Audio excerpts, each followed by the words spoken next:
All right. I am live. Okay, let me turn my little house music down a little bit. Still not to hear it. I like music. I talked about in some of my other blogs. Anyway, huh? I can't get out of my class. Anyway, this is my first live stream on my own channel. I have about 3 videos on my son's channel, where I was kind of like practicing and getting prepped, for like, doing this live stream thing and everything. So I was messing around with my channel today and got a video, an older video that I had saved on like my computer and on my phone. I had saved those things on my computer and on my phone, and I kept messing around with it. You know how technology is. And I eventually was able to upload it onto the page, 1 or 2 of them. I had plenty more. I need to go through them. And I wasn't, like prepped. So, makeup, hair sweaty, that kind of stuff. But I'm a realistic person. So, it's nice to see a person in their, I guess, realistic phase or a relatable phase. Anyway, I was on my Facebook earlier today, and on my Facebook page, I'm under my name, Emery Pickett, EMMERY Pickett, PICKETT. I was on my Facebook page, and I did a quick live stream from there before I actually I came here to YouTube to do my live stream.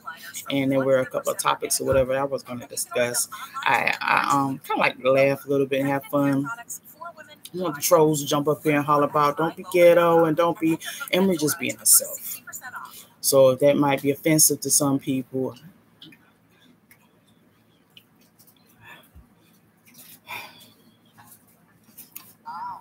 Can't be nobody else. Oh, excuse me. I can't be anyone else but myself. So I like to laugh. Some topics are a little bit, urban, and that's in order to try and incorporate different types of people. They want to be interested in watching the videos and stuff. So yes, some urban topics. And then it's a bit of a spin on. There's some realistic type stuff up there too. So I'm just being myself.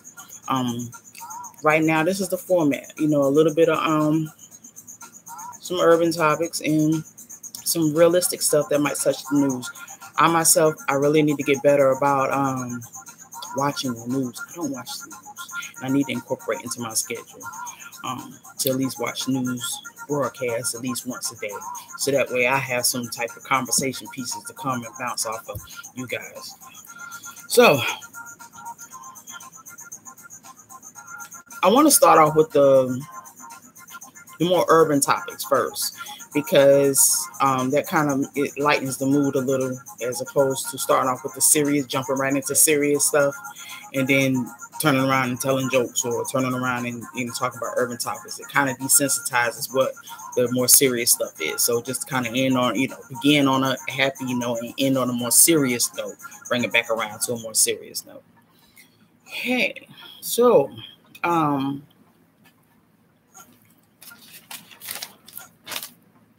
a lot of topics, but I don't think I'm gonna touch on all of them, unless I'm kind of led to. I might be able to incorporate some into more than one into one kind of like topic, like killing 2 birds with 1 stone.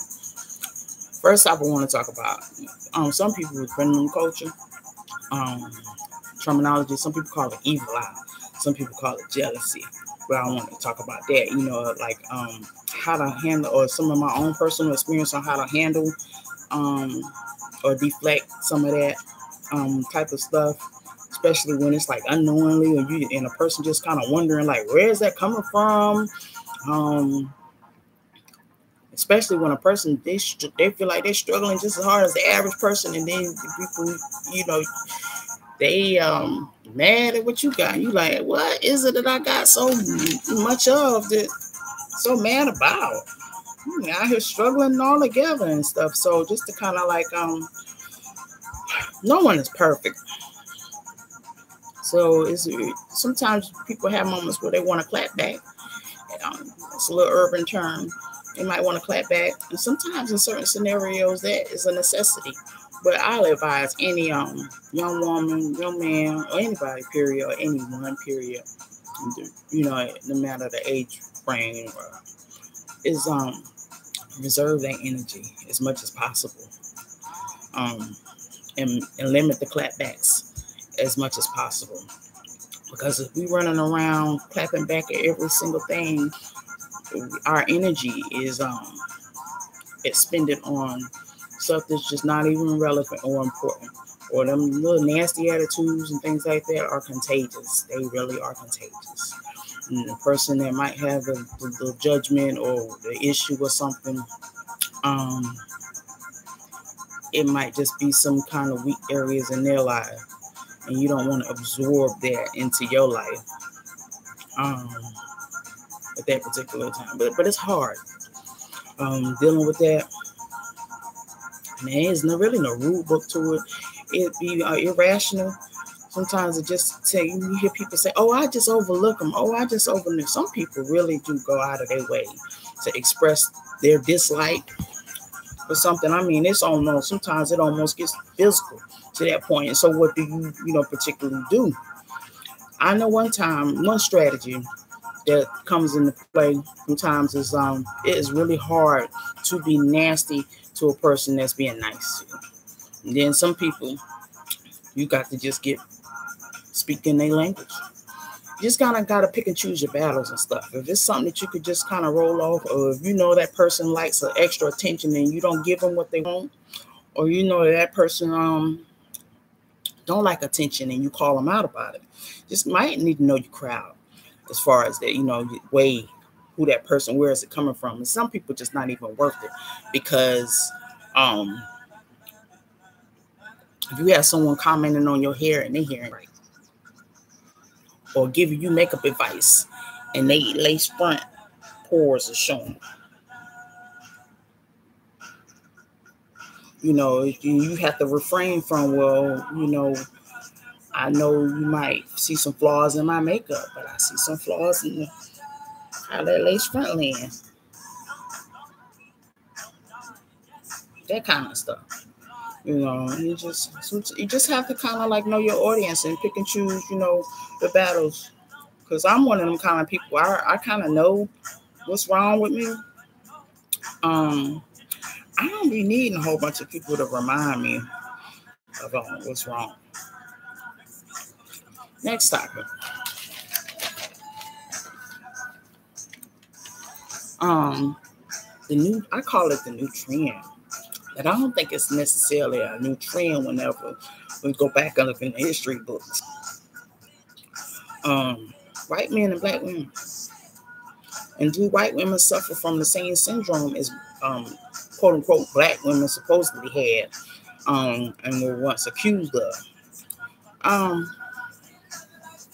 There might have been some that felt a certain kind of way. Me, I'm all about happiness and people being happy. Me personally, I don't look at an interracial couple and think negative thoughts. I think about character in people, and people being treated appropriately is how I look at it. I have 2 sons, and I always say this in family discussions and even in discussions with them. It doesn't matter what color the person is that they bring home, as long as they treat it right, whether they're tall or short, as long as they're treated appropriately. Within ration. Now, I don't expect for them to be treating people like crap and then turn around and expect for someone to treat them nicely, because a lot of times people, we attract in what we put out. So, I just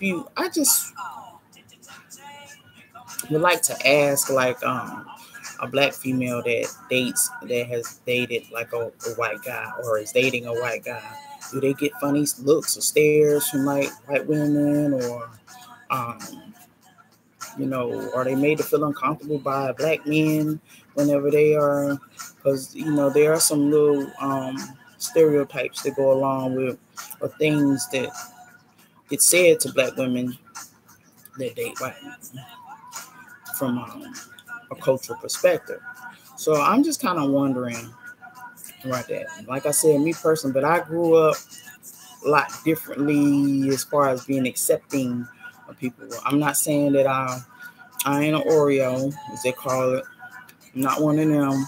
I'm very proud of my heritage. I don't think I'm somebody I am not, and I ain't trying to be somebody that I'm not.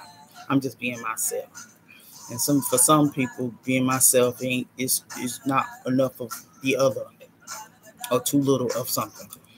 Catch my drift. So I just would like to know, how do they feel about that? Or, what is the undertone there? Because it's one of those uncomfortable topics. But it's 2018, and it's one of those topics that might need to be discussed and talked about and word out. Because I'm seeing more and more interracial couples, and it's not just black men with, white women, or black men with other races of women. It's starting to change a little bit, and I'm starting to see black women with other races of men. So I'm just wondering how the brothers feeling about that, and how the white sisters feeling about sisters dating white men. Do they cut up? Do they give out the evil eye? Do they feel like they're in some type of competition or something with me personally, I don't feel like I'm in any kind of competition with another woman of another race, because we look differently. So normally you kind of cater towards your features, and there are different things that are like valued and applauded in different cultures. So whenever I see a woman of another race, I don't look at her and try and compare myself to her in that way. I might look at some assets or whatever and be like, oh, okay, now she's got nice skin, or they age gracefully, or nice long hair, or just I try and find a good. For me, that's a gift and a curse. For me, that's been a gift and a curse. I'm still waiting on what I've been putting out to come back. I'm still waiting on that. Yeah. So I'm just wondering, is that like an issue now, or what? Just an idea, just a thought. I might come back on that topic if I can get a little bit more feedback from folks in reference to that. Okay. Our next topic, which is a little bit of a conversation piece, and it's urban. White collar professionals. Can women be white collar professionals with big behinds in professional settings?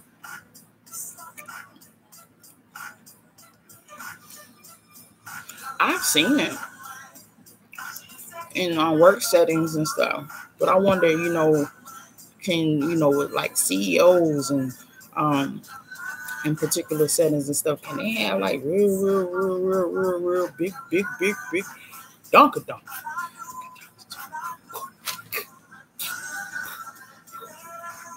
Some kind. Yeah, we saying. Oh, this is my son, DJ. Say hey, DJ. Say hey. Do I really have to? The kids don't know that's how they.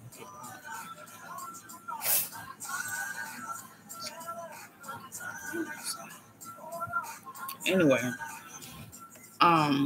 can women? I mean, they can, but like, is it frowned upon? Do they, slimmer coworkers look at them and wish they lose some weight because they got bigger booties, or something, or because they feel like they getting too much attention because of that, or because men don't normally turn around and look at the woman with the nice hair over the woman with the big. Nice long hair. It'll be like this. So I wonder, how does that How does that work out? Is that an uncomfortable environment for a woman? Like, I asked that because I'm interested in doing some entrepreneuring myself. And I like to exercise and work out too. And so I'm into like these waist trainers and these corsets and these compression outfits, because it's like, I call it like body molding instead of bodybuilding. You need to have a body mold. That would be what's up, to have like a body molding competition. So I'm into that. And like, even though some people would consider like corsets and waist trainers and compression or shapewear or whatever body modifications, but it's still, you still work out. Most people still work out a little bit whenever they're wearing these garments. That's the purpose of the compression, because there's still some work has to go into it in order to lose the weight in the belly fat, or to burn the calories in those particular areas. Of course, when you're exercising, you can't necessarily pick and choose where the fat falls off. But you know that if you're concentrating on certain areas and you're putting on compression garments and stuff in certain areas, if there is going to be a little bit more of an accentuation in those particular areas, if that's a word. So I'm gonna call it body molding as opposed to bodybuilding. Now, long story short, what I'm getting at is like I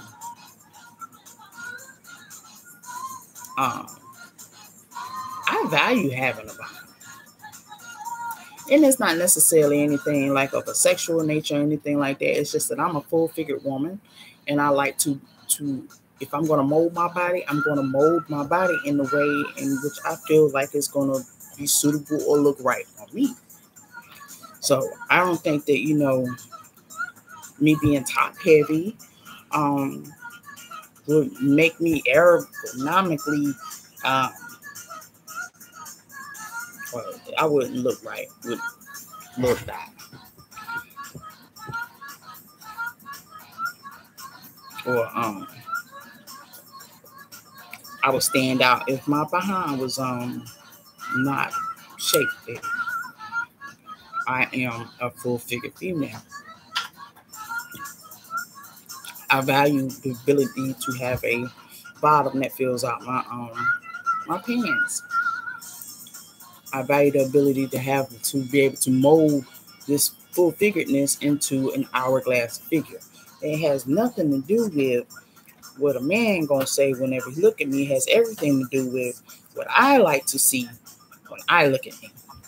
So that brings me into another topic: low self-esteem to just self-esteem.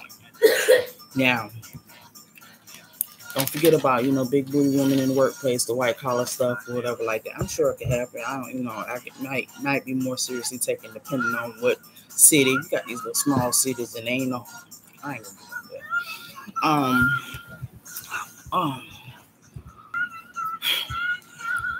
Excuse me.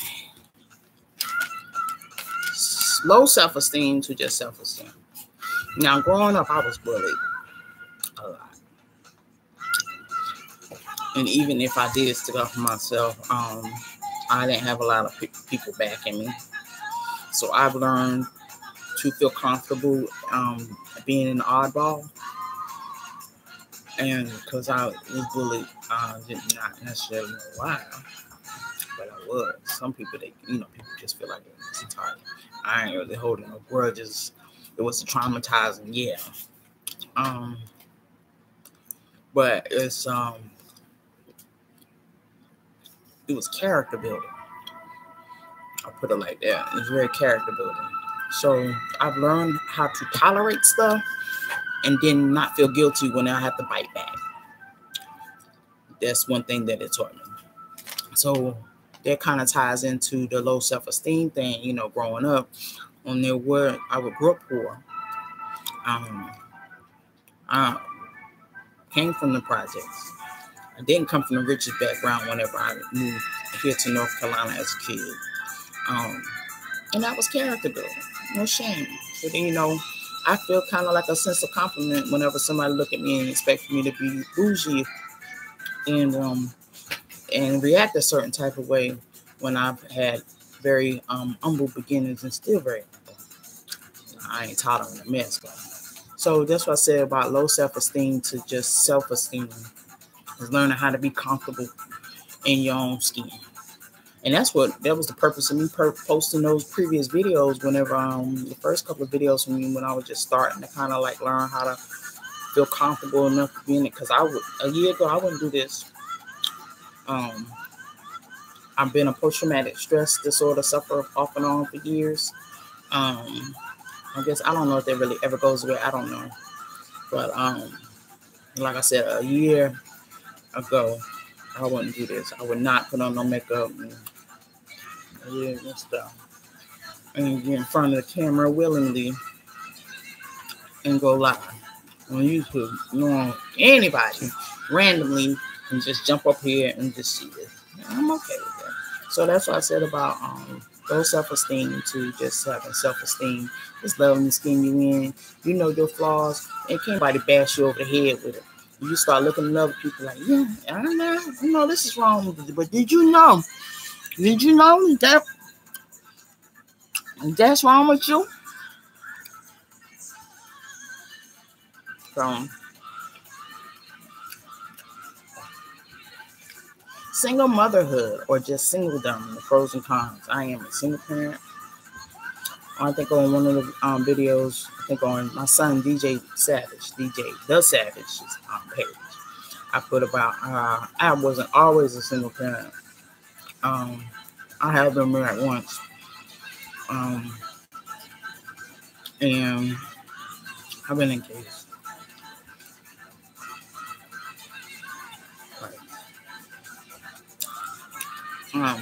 Single motherhood and just singledom. Being a single mama is hard. So,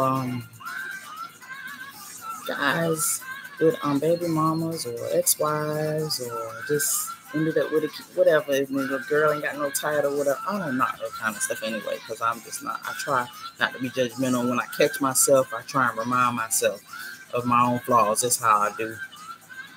But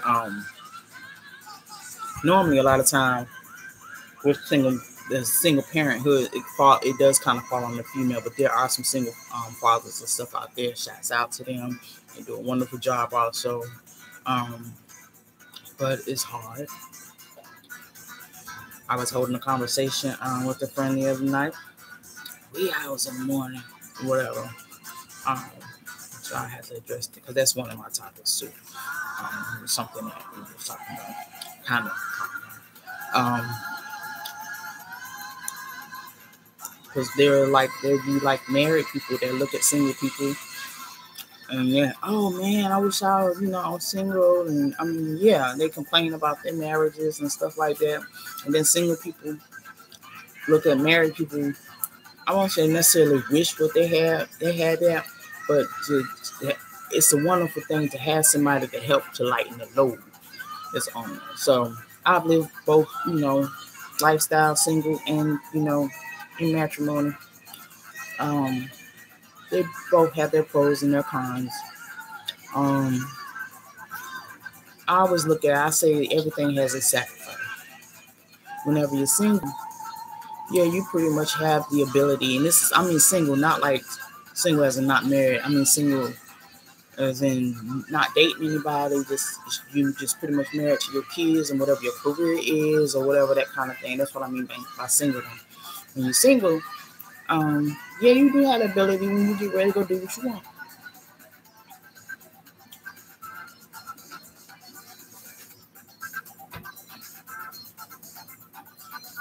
Now, ladies, you single and you out here and you dating. In my opinion, don't limit yourself because you just dating.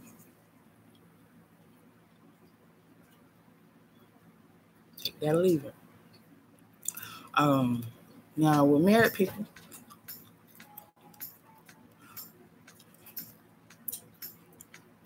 they have the companionship. And somebody to split the bills with them. Single people don't have somebody to split the bills with them, but they can go do what they want to do. Follow me on that. Me, I'm single. So whenever I'm taking care of household stuff and head of household, I pay all the bills. But at the end of the day, if it, kids aside or whatever, it's squared away, I can do what I want to. Married people, or one's shack, as old folk call it or whatever, can't. Because half of your bills you should be, if you paying all the bills,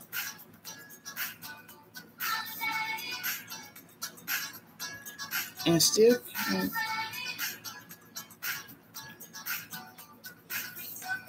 have a little, that's just,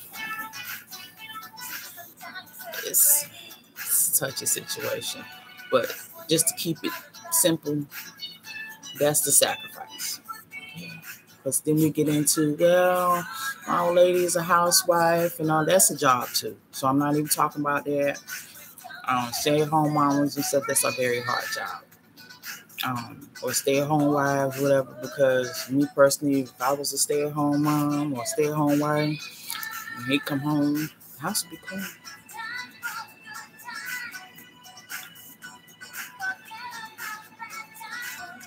The food we cook at least 80-90% of the time, if there wasn't like some leftovers or something. Everybody deserves a day off, but if that's because that would turn into your job. That's just my opinion. Yeah, so like butts, everybody got one.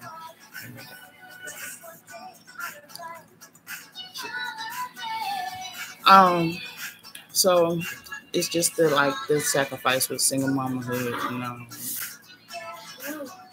and just single them the pros and cons. And so there was something else that I heard.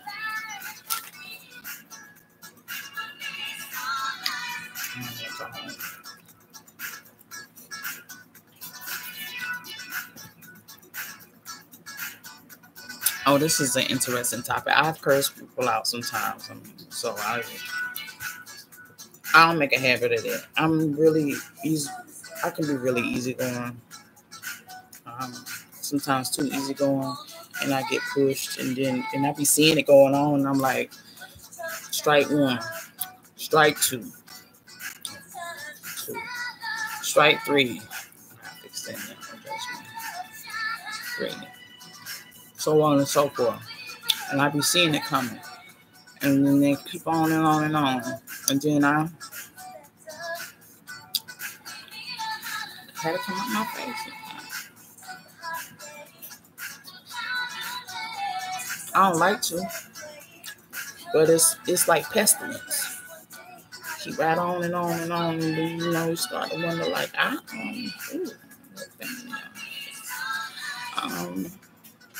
I'm not deserving of that. I got to get this off of me. So I have. I'm not perfect. I'm not necessarily proud of it. But if just like shooting videos, you ain't got no makeup on. Just that raw and uncut type stuff. So yeah. Sometimes it's a necessary. I won't say to curse people out, but confrontation. Sometimes it's a necessary evil because people will carry on with their shenanigans like you don't necessarily notice what they're doing, and then you got to point it out. I see that shade. I see in order to carry on, because some people will push you to because they going through stuff and miserable, and that they want their spirit off of them, and they want to pass it off. No. Because we making judgments and don't know what I done been through in order to keep myself in this pleasant space I'm in mentally. You keep that yucky mess over there.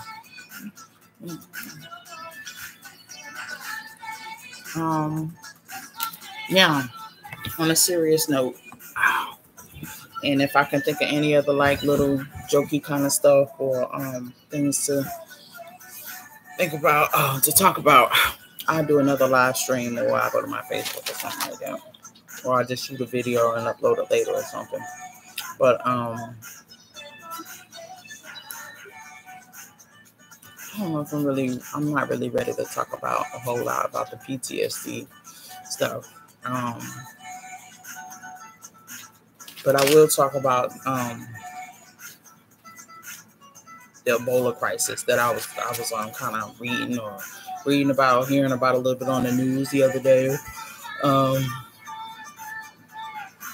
remember the Ebola crisis years ago, and I did not know this until I was listening to the story. And this is the current Ebola crisis in the Congo that I'm referring to right now. I think the news from what I caught yesterday, and this was like early afternoon yesterday or something like that. It was saying so far it was like 20 people dead from the Ebola virus in the Congo. Now I don't know what the numbers are looking like right now. Prayers go to Congo. You got about 20 minutes before bedtime. Okay. Excuse me. But prayers going up for them. Because years ago, whenever that outbreak came out, I think it was approximately and this is an approximate number, do not quote me. And put that disclaimer out there that I'm not an expert on anything. I'm just having a random live stream. I have to remember to do them disclaimers whenever I do these streams or whatever.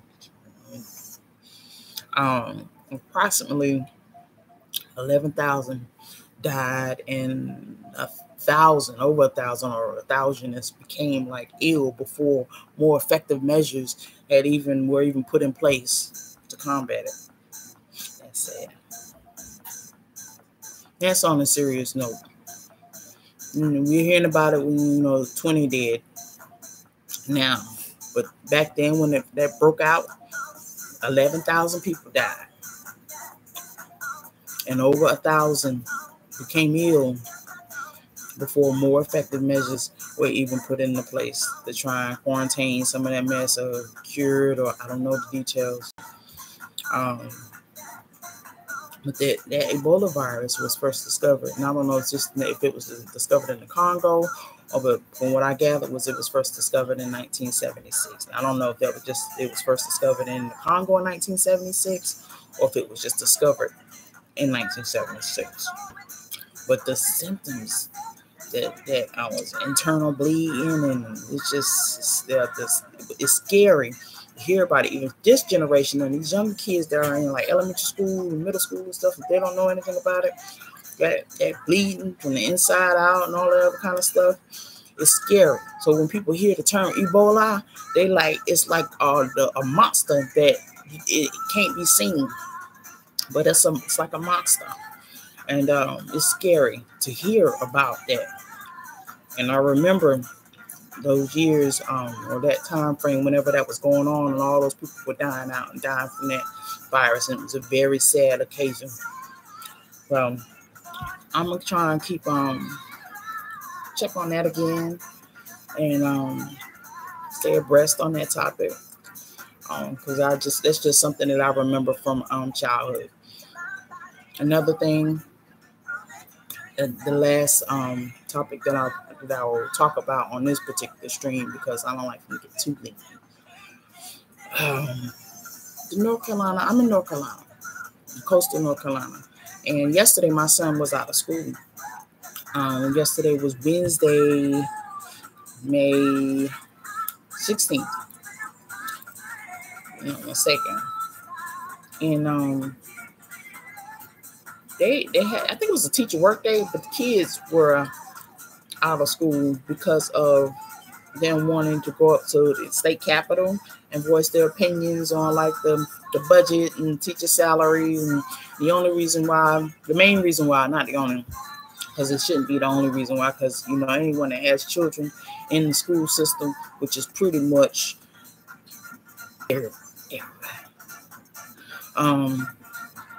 should be kind of abreast to that, or privy to that type of information, or have some form of concern. Because anytime you have employees that are in a low morale state of mind, and those employees are hovering over your children, you should be abreast to that.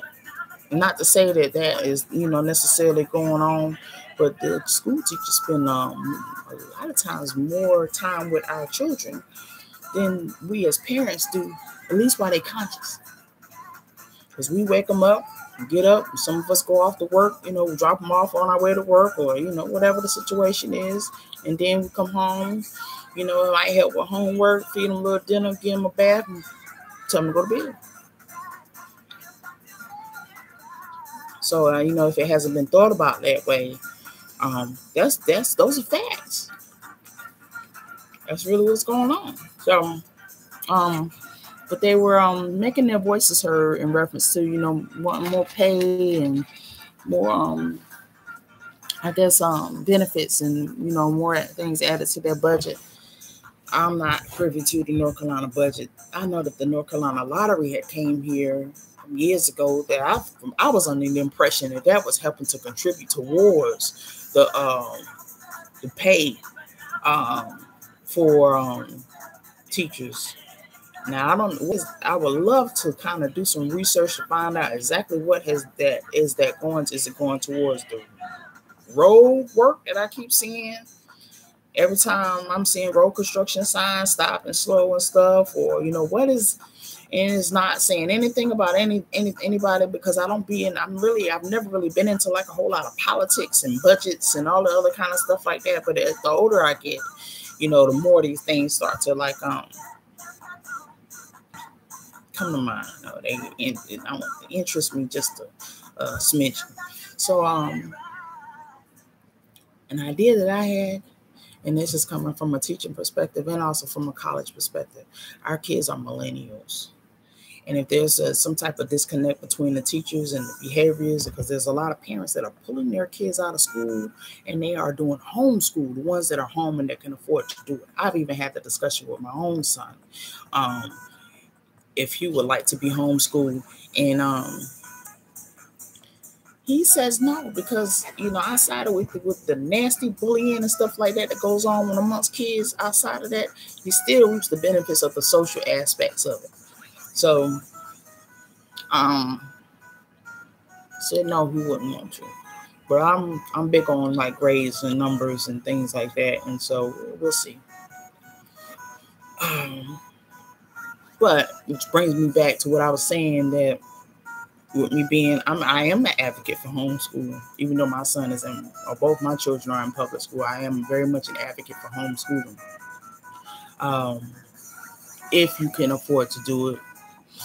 If you have a passion for your children's education, don't just do it out of, I don't want to get my kid dressed or whatever, or because of if your child has behavior problems, whether that's due to some type of I call them labels, due to whatever behavior issue or disability. I'll be quite honest, I am an advocate for homeschool, because don't nobody know, child, like a parent knows their child, what their triggers are. Because if you get a whole bunch of kids that have behavior issues that they can't necessarily control without some type of reminding, I won't say reprimanding, but without some type of reminding or guidance, when you get that all in the classroom, that's a lot on the teacher. Or teachers, if there's an assistant, or if there's one of them like cohesive type co-teaching class environments. They used to do a lot of that when I was teaching school. Or if it's some unidentified behavior issues or learning disabilities or whatever in there, and it can become a frustrating environment. And not even adding on all these school shootings, and people worry. Teachers are talking about putting the teachers with the guns and stuff in the classroom. From my experience, I don't want that I wouldn't want that kind of responsibility, because you got to be monitoring kids wanting to plunder and curious in your stuff, and then something happen. Who's responsible? Anything can happen. It's hard enough, to have it in the home or on you or in the car. It's enough. Then you putting these behavior issues, disabilities, these personality types, all in one room with a firearm. I'm just not. I'm not saying it can't be done. I'm just saying that I wouldn't feel comfortable sending my child to school with some teacher, especially like that teacher that called Michelle Obama a monkey and went on social media and done it and give her a gun and put her in the classroom over my child. No. So I would say my suggestion is to incorporate some online classes or online classes from the public school level. Because these kids, my kids, teach me how to work stuff online. So like you can reach more people through technology. So if you got to do some teacher cutbacks or whatever type of whatever, you can get the fundings for this for whatever reason to start some online. They do it for college students. I took online classes whenever I was in college. Took online classes after I got out of college in order for like licensure purposes and things like that. But do some online classes, in my opinion, that will be funded through the public school system. So if you have that child that has these triggers and they're not being the growth isn't being shown right there within the classroom, growth might be shown a little bit better with a little less outside stimuli if he was able to receive that same type of education from online or from the comfort of his home. Or if that teacher would be willing to stream her third grade classroom to 100 other third graders or 50 other third grade graders that have to be homeschooled as a result of any type of disabilities or labels or attention deficit disorders or anything like that. They're very visual and they love technology, and I think it'll be an awesome way in order to keep them engaged in their lessons, and along with learning, meeting the standard course of study and stuff. So, and then that way, the parent, they can supervise what's going on with them too, and they can help. If they don't know how to ask the question, the parent is able to help word up what the question is. It's just an idea.